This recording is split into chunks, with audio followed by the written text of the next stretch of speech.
Karakoram range میں واقع دنیا کا نواں بلند ترین پہاڑ نانگا پربت اپنے دامن میں بے شمار کوہ پیماؤں کو دفن کر چکا ہے۔ نانگا پربت کا اچانک بدل جانے والا موسم بڑے بڑے کوہ پیماؤں کے قدم اکھاڑ پھینکتا ہے۔ خوش قسمت کوہ پیما تو بچ جاتے ہیں، لیکن بدقسمتی جن کوہ پیماؤں کا پیچھا پکڑ لیتی ہے وہ نانگا پربت کو سر کرنے کا خواب دیکھتے دیکھتے خود ایک خواب بن جاتے ہیں۔ ایلیسن ہارگریوز ایک برٹش کوہ پیما تھی۔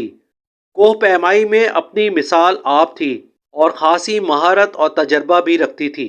اس نے نانگا پربت کے بارے میں معلومات اکٹھا کیں اور 1995 میں اسے فتح کرنے کی غرض سے اپنے ملک سے فلائٹ پکڑ کر نانگا پربت کے دامن میں پہنچ گئی۔ وہ جانتی تھی نانگا پربت ایک مشکل اور خطرناک پہاڑ ہے جو کوہ پیماؤں کو ڈراتا بھی ہے اور دھمکاتا بھی۔ اگست کا مہینہ تھا جب ایلیسن نے چڑھائی کا آغاز کیا۔ نانگا پربت نے ایلیسن کو یہی شو کیا کہ آج وہ خاموش ہے اور بظاہر مطمئن۔ بیس کیمپ سے شروع ہونے والا سفر انتہائی سست روی سے جاری تھا۔ ایلیسن بہت محتاط تھی اور نانگا پربت پر بھروسہ کرنے کے لیے بالکل بھی تیار نہیں تھی۔ گہرائیاں منہ کھولے کھڑی تھیں اور منتظر تھیں کہ کوئی گرے اور اسے ہمیشہ ہمیشہ کے لیے اپنے اندر چھپا لے۔ کن شوفر روٹ ایک چیلنجنگ روٹ ہے جس کا انتخاب ایلیسن نے کیا تھا۔ چٹانوں سے پھسل کر گرنے کا خطرہ بھی تھا اور مشکل چڑھائیاں ایلیسن کا راستہ قدم قدم پر روک رہی تھی، لیکن ایلیسن تجربے کار تھی اور باہمت بھی تھی۔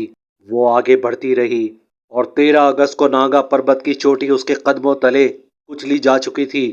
وہ جیت تو چکی تھی، لیکن نانگا پربت کب ہار ماننے والا تھا؟ برف باری کا آغاز ہو گیا اور برفیلی تیز ہوائیں بھی ساتھ ساتھ شروع ہو گئیں۔ ٹھنڈ کی زیادتی نے ایلیسن کو پریشان کر دیا تھا۔ اترائی کا مرحلہ مشکل ترین بن گیا۔ اب دھند ہر سو پھیل چکی تھی اور تا حد نگاہ تمام مناظر بھی چھپ چکے تھے۔ ایلیسن خود کو بچاتی اور محتاط ہو کر واپسی کا سفر کر رہی تھی، لیکن رات پڑ چکی تھی اور یہ ظالم رات ایلیسن کے لیے ایک عذاب کی مانند تھی۔ سخت ٹھنڈ، برف باری، طوفان اور کمیونیکیشن ڈیوائس کا نہ ہونا ایلیسن کے لیے مشکلات میں اضافہ کر گیا۔ یہ خوفناک اور بھیانک رات ایلیسن نے اس خراب ترین موسم میں جیسے تیسے گزار دی۔ اس کے پاس محدود سامان تھا اور رابطے کا کوئی انتظام بھی موجود نہیں تھا۔ صبح جیسے تیسے کر کے ہو گئی، لیکن دھند نے ایلیسن کو تقریباً اندھا کر دیا۔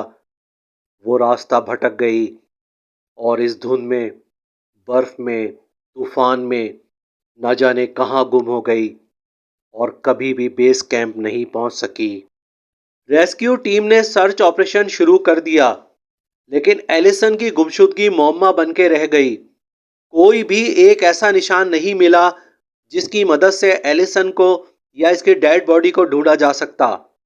اگلی قسط میں آپ کو ایلیسن کے بیٹے کی مہم کے بارے میں انٹرسٹنگ اور ایڈونچرس اسٹوری شیئر کریں گے کہ نانگا پربت نے جس طرح اس کی ماں کو برف زاروں میں کہیں دفن کر دیا، تو کیا اس کا بیٹا ٹام بیلرڈ ماں کی ڈیڈ باڈی کو تلاش کر سکا یا نہیں، یا اس کے ساتھ کیا ہوا۔ فیئر آف ڈارک نائٹس میں آپ سچے، حیرت انگیز اور خوفناک واقعات دیکھ سکیں گے۔ اس طرح کے مزید واقعات دیکھنے کے لیے چینل کو سبسکرائب کر لیجئے اور کمنٹ سیکشن میں اپنی رائے کا اظہار ضرور کیجئے۔ Thanks for watching.